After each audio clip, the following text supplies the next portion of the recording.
क्या आप जानते हैं कि सुप्रीम कोर्ट ने सीनियर सिटीजन से जुड़े एक ऐसे मामले में ऐतिहासिक फैसला सुनाया है जो लाखों परिवारों को झकझोर कर रख देगा।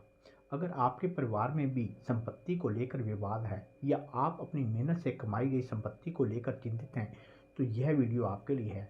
आज हम आपको एक ऐसे केस के बारे में बताएंगे जहां एक बुजुर्ग व्यक्ति की वसीयत ने उसके बच्चों के हक को पलट कर रख दिया। सुप्रीम कोर्ट के इस फैसले ने सभी को चौंका दिया है। यह जानकारी न सिर्फ आपके लिए बल्कि आपके परिवार और दोस्तों के लिए भी बेहद ज़रूरी है। तो वीडियो को अंत तक जरूर देखें क्योंकि यह आपकी ज़िंदगी बदल सकता है। नमस्ते दोस्तों, आज हम आपको सुप्रीम कोर्ट के एक बहुत ही महत्वपूर्ण फैसले के बारे में बताने जा रहे हैं। यह फैसला सीनियर सिटीजन यानी बुजुर्ग लोगों से जुड़ा हुआ है। इस फैसले का असर बहुत से लोगों पर पड़ सकता है, खासकर उन पर जिनके परिवार में संपत्ति को लेकर विवाद होते हैं। अगर आपने हमारे वीडियो का थंबनेल देखा है तो आपको पता चल गया होगा कि यह जानकारी कितनी ज़रूरी है। इसलिए वीडियो को अंत तक देखें और बीच में ज़रा भी स्किप ना करें। हमारे चैनल पर हम ऐसे ही महत्वपूर्ण विषयों पर वीडियो बनाते हैं और आपको ज़रूरी जानकारी देते हैं। अगर आप हमारे नए दर्शक हैं तो कृपया चैनल को सब्सक्राइब करें और नोटिफिकेशन बेल को ऑल पर सेट करें ताकि आपको हर नई वीडियो की जानकारी तुरंत मिल सके। इसके अलावा इस जानकारी को ज़्यादा से ज़्यादा लोगों के साथ शेयर करें ताकि यह जानकारी उन तक भी पहुंच सके जिन्हें इसकी ज़रूरत है। अब हम बात करते हैं आज के मुख्य विषय की।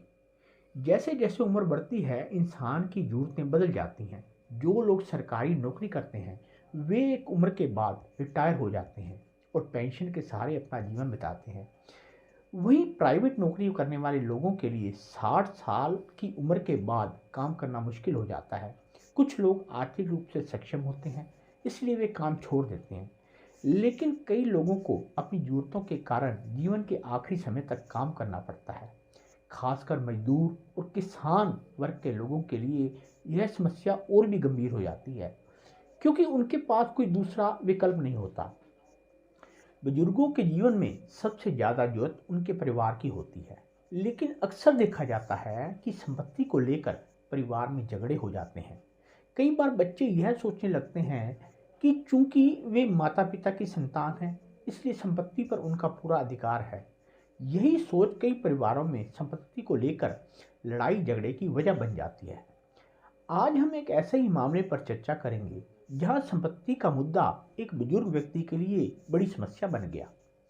यह व्यक्ति अपनी मेहनत से कमाई गई संपत्ति को सुरक्षित रखना चाहता था, लेकिन विवादों में फंस गया। इस मामले पर सुप्रीम कोर्ट ने एक बड़ा फैसला सुनाया है जिसने बहुत से लोगों को हैरान कर दिया है। इस फैसले से जुड़े सभी महत्वपूर्ण बिंदुओं को हम इस वीडियो में विस्तार से समझेंगे। यह मामला एक ऐसे व्यक्ति से जुड़ा है जिसकी उम्र लगभग 35-36 साल थी। उसकी शादी हुई और उसकी पत्नी एक गृहिणी थी। शादी के बाद उसके 2 बच्चे हुए, एक बेटा और एक बेटी। बेटा उच्च शिक्षा के लिए विदेश चला गया, जबकि बेटी ने देश में रहकर पढ़ाई की और डॉक्टर बनी।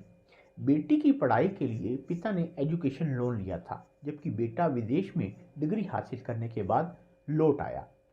कुछ सालों बाद जब दोनों बच्चों की शादी हो गई तो बेटा सोचने लगा कि अब पिता को उनकी संपत्ति मेरे नाम कर देनी चाहिए क्योंकि उनकी उम्र 60 से अधिक हो गई थी।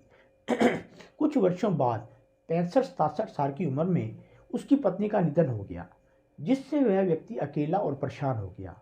इस बीच बेटे के मन में संपत्ति को अपने नाम कराने की इच्छा प्रबल होती गई। बेटे और बहू ने पिता से संपत्ति उनके नाम करने की मांग की, लेकिन पिता ने मना कर दिया क्योंकि उन्होंने यह संपत्ति अपनी मेहनत से कमाई थी।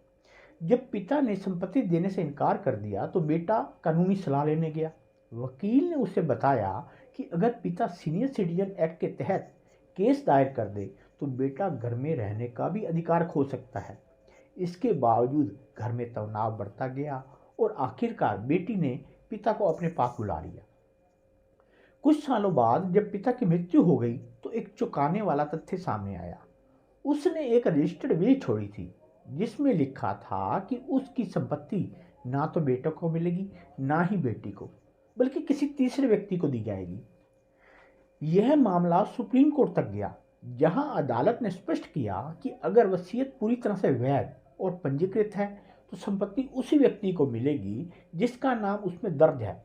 बेटा और बेटी संपत्ति के उत्तराधिकारी नहीं बन सकते।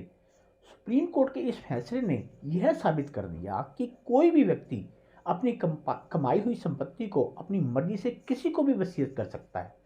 अगर यह वसीयत नहीं बनाई गई होती तो संपत्ति बेटे और बेटी के बीच बराबर बढ़ जाती, लेकिन रजिस्टर्ड वसीयत की स्थिति में संपत्ति उस व्यक्ति को मिलेगी जिसे वसीयत में नॉमिनेट किया गया है। आप चाहें तो सुप्रीम कोर्ट के इस महत्वपूर्ण निर्णय का टाइटल नोट कर सकते हैं, जो कि है CN Arunachala Mudaliar versus CA Murugan Mudaliar, dated 14/10/1953। इसके अलावा अगर कोई संपत्ति गिफ्ट डीड के माध्यम से ट्रांसफर की जाती है तो माता पिता को यह ध्यान रखना चाहिए कि गिफ्ट डीड में यह शर्त जोड़ी जाए कि अगर बच्चे उनकी देखभाल नहीं करते हैं या उनका शोषण करते हैं तो गिफ्ट को रद्द किया जा सकता है। अगर यह शर्त पहले से लिखी गई हो तो न्यायालय में जाकर संपत्ति वापस प्राप्त की जा सकती है। यह जानकारी सभी बुजुर्ग लोगों के लिए बहुत ही जरूरी है। इस वीडियो को ज़्यादा से ज़्यादा शेयर करें ताकि यह जानकारी हर जरूरतमंद तक पहुंच सके। धन्यवाद। जय हिंद, जय भारत।